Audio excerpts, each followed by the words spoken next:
National equipment identity register NEIR সংস্কারের দাবিতে এবার বাংলাদেশ টেলিযোগাযোগ নিয়ন্ত্রণ কমিশন ভবন ঘেরাও করেছে মোবাইল ব্যবসায়ীরা। রোববার সকাল থেকে বিভিন্ন শপিং মলের মোবাইল ব্যবসায়ীরা আগারগাঁয়ে বিটিআরসি ভবনের সামনে জড়ো হয়ে বিক্ষোভ করেন। দাবি না মানা পর্যন্ত মোবাইলের দোকান বন্ধ রাখার ঘোষণাও দেন ব্যবসায়ীরা।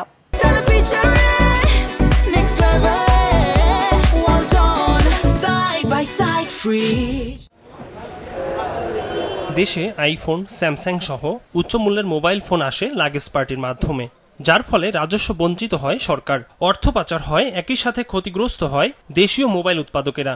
যা বন্ধে national equipment identity register NEIR চালুর উদ্যোগ নিয়েছে সরকার। এর প্রতিবাদে লাগাতার আন্দোলন করে আসছে মোবাইল আমদানিকারকেরা। আন্দোলনের ধারাবাহিকতায় রোববার আগারগাঁও বিটিআরসি ভবন ঘেরাও করে বাংলাদেশ মোবাইল বিজনেস কমিউনিটি। এ সময় তারা এনইআইআর সংস্কার, সিন্ডিকেট প্রথা বাতিল এবং মোবাইল ফোন আমদানির সুযোগ উন্মুক্ত করার দাবি জানান।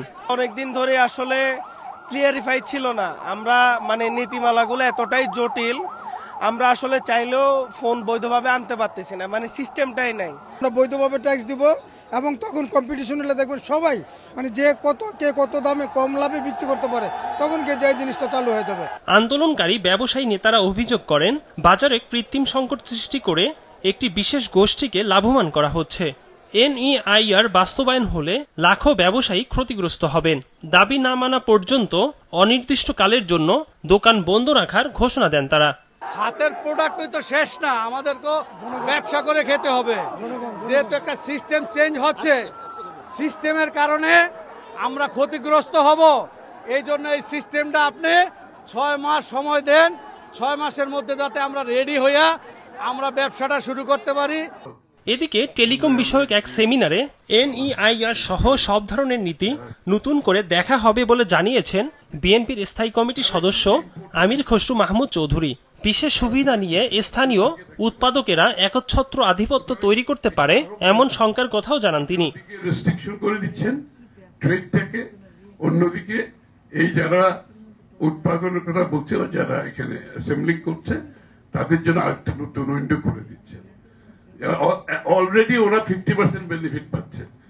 তারপর মনোপলির মাধ্যমে ইম্পোর্টটা যখন ওরা কন্ট্রোল করবেন, এই যে দামগুলো আপনি বললেন, এই সেলফোনের দাম আরো বাড়বে। কিন্তু this is a dangerous approach, it deserves review.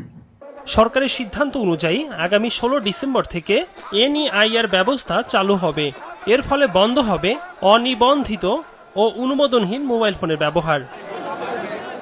Ekramul Islam Khan, business report, Maasranga television.